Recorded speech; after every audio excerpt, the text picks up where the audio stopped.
What's going on, YouTube? I want to send a special shout out to the Masculine Mercenaries.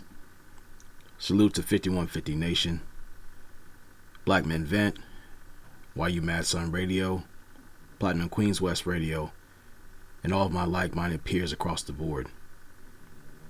Now, this chapter entry is promoted and sponsored by the following.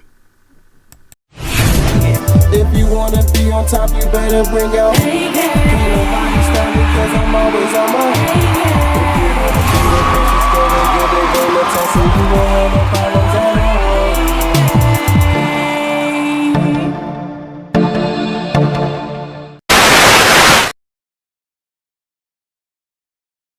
Views, comments, and terminologies made on this channel are not by an aspiring, practicing, nor licensed medical doctor, yet are among many crafted and creatively constructed glossary entries set to be presented, discussed, and analogued by a seasoned asshole with principles that has been personally commissioned, ordained, and certified by the Board of Masculine Ethics and Testrogen Research.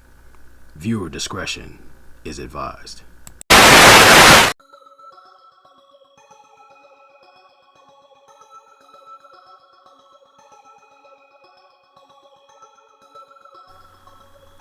Before we begin, I want to give a special recognition to a fellow YouTuber by the name of Chris Fenoy, who presented a very excellent breakdown or interpretation of what this conversation is about. And I left the link in the description to check him out and support him.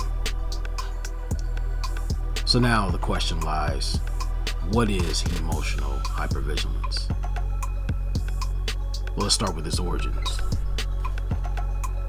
In 2004, there was a book written by T.D. Jakes entitled Hemotions, Even Strong Men Struggle. And this was to highlight straight talk directed to strong and spiritual guidance for men and the women that love them. And masculine emotions tend to be highly misconstrued, misunderstood, manipulated, and misaligned for nefarious purposes across the board. But the word emotional hit home to me at that time and to this day is because this is something we need to address if we're going to move forward as men of principles and purpose. So let's use the definition given by healthline.com. Hypervigilance is a state of increased alertness. If you're in a state of hypervigilance, you are extremely sensitive to your surroundings. It can make you feel like you're alert to any hidden dangers, whether from other people or the environment. Often, though, these dangers are not real. Hypervigilance can be a symptom of mental health conditions, including post-traumatic stress disorder, anxiety disorders, schizophrenia. These all can cause your brain and body to constantly be on high alert. Hypervigilance can have a negative effect on your life. It can affect how you interact with or view others, or it may encourage paranoia. The symptoms: there are physical, behavioral, emotional, and mental symptoms that go along with hypervigilance. The physical: sweating, fast heart rate, fast and shallow breathing. And over time, this constant state of alertness can cause fatigue and exhaustion. Now, the rest of the definitions you can find at your leisure in the research, but let's get to the meat of this conversation. Emotional hypervigilance type A, which I'll break down, mainly pertains to your dealings with the relationship as far as with a woman or significant other, especially in this day and age. And if that said woman or partner sees that your confidence in public settings tends to erode in a dramatic fashion or subtle, so will their confidence in you. And that's where we see a lot of these emotional strains, these breakdowns.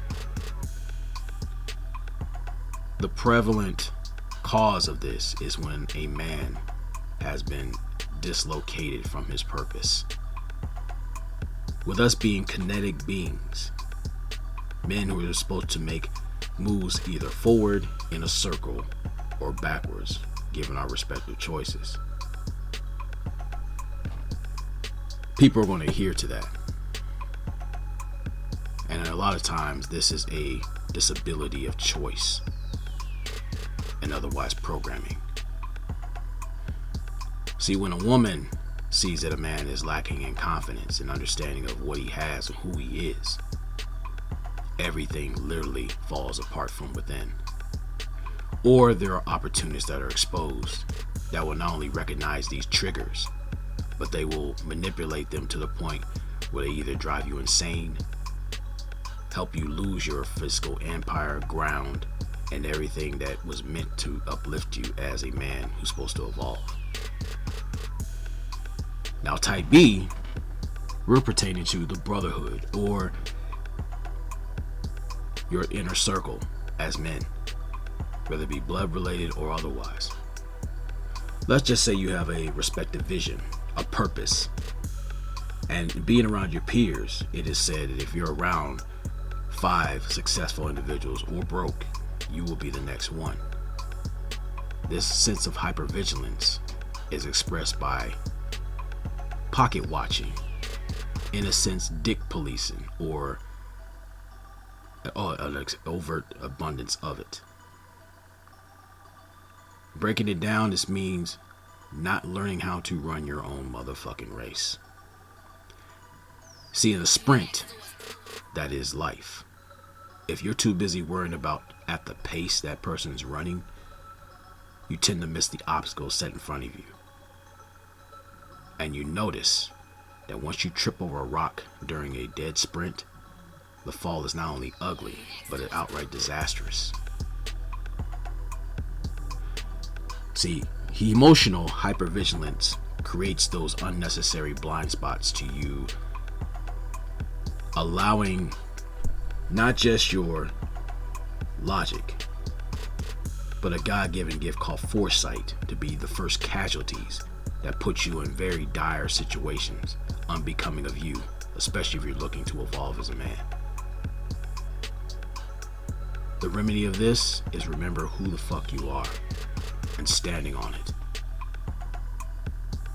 Having empathy for others as they may have their shortcomings, or they have may reached a place of success which you have yet to achieve for your own. The best thing you do is to encourage others to be their greater self. Whether or not that is returned to you in reciprocity, that remains to be seen. But the most important thing is, if you look in the mirror and look within yourself and remember exactly not just what you are, but whose you are. Whether a woman stays or goes, if you remember that being a prisoner perspective is not only crippling, but an opportunity to get back to who you are, you do realize that in either case, if you're grounded and rooted in yourself as a man, you'll win in either case. If she stays, that's a plus. If she goes, you can always find a better one. Now, I appreciate these conversations, so be sure to leave a comment in the comment section, like, share, subscribe, and let's have this open and honest discussion. Even the detractors are welcome, because this is a conversation moment we need to have. And I'll leave you with a word. Never allow your comfort zone to become your coffin. And with that, we turn you back to your